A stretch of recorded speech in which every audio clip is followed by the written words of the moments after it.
O episódio de hoje é baseado na história do rei Ezequias e da invasão assíria, narrada em 2 Reis 18:19 e Isaías 37. Em meio a uma ameaça que parecia impossível de vencer, Ezequias se tornou exemplo de fé e oração quando tudo ao redor desmoronava. Sua história nos ensina que confiar em Deus é mais poderoso do que qualquer exército ou palavra de destruição. Jerusalém estava cercada. Do alto dos muros, via-se o exército da Assíria espalhado como um mar de ferro. As tendas dos soldados inimigos cobriam o vale e os estandartes de Senaqueribe tremulavam com arrogância. No palácio, o rei Ezequias caminhava de um lado a outro, com o coração pesado. Ele era um homem justo, um governante fiel, mas agora, diante do inimigo mais temido do mundo, sua coragem parecia se esvair. As notícias eram sombrias. Cidades fortificadas de Judá haviam sido destruídas. O povo estava com medo e o inimigo não demonstrava piedade. Num fim de tarde silencioso, Ezequias recebeu uma mensagem diretamente do inimigo. O emissário assírio, de pé diante dos portões, falava em voz alta, zombando de Deus. Não deixem que Ezequias os engane. Nenhum Deus de nenhuma nação os salvou das mãos da Assíria. Suas palavras atravessaram os muros e ecoaram nos corações do povo. Alguns se esconderam, outros choraram. O rei tomou a carta escrita por Senaqueribe, repleta de ameaças e desprezo, e subiu ao templo. O sol se punha sobre Jerusalém quando ele se ajoelhou diante do altar. Ali, num gesto simples e verdadeiro, Ezequias estendeu a carta diante de Deus. Senhor dos exércitos, suplicou, tu que estás entronizado entre os querubins, tu és o Deus de Israel.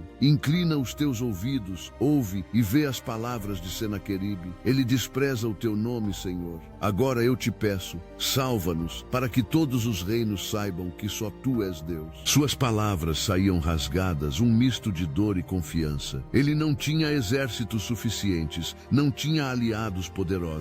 Tinha apenas fé. Naquela noite, o profeta Isaías foi visitado por uma forte convicção do Espírito. Mandou chamar o rei e disse: assim fala o Senhor, não temas por causa das palavras que ouviste. Eu mesmo agirei. Esse inimigo não entrará nesta cidade, nem disparará uma flecha sequer contra ela. As palavras soaram como trovões de esperança. Ezequias o ouviu em silêncio, e seus olhos marejaram. Ele respirou fundo e respondeu: então descansarei na promessa do Senhor. Era um descanso que não vinha da ausência de guerra, mas da presença de Deus. Do lado de fora das muralhas, os generais assírios planejavam um ataque final. O comandante Rabissaque ria ao olhar Jerusalém de seu acampamento. Quem poderá nos deter? Murmurou. Os ventos da madrugada sopravam frios e a lua iluminava o campo tomado por milhares de lanças. Em Jerusalém, o povo orava. Mulheres, homens e crianças dobravam os joelhos nos pátios, clamando por misericórdia. Era um jejum silencioso, um clamor coletivo que subia ao céu. Ninguém sabia o que aconteceria ao amanhecer, mas havia paz nos corações daqueles que buscavam o Senhor. Quando o sol nasceu, algo inexplicável havia acontecido.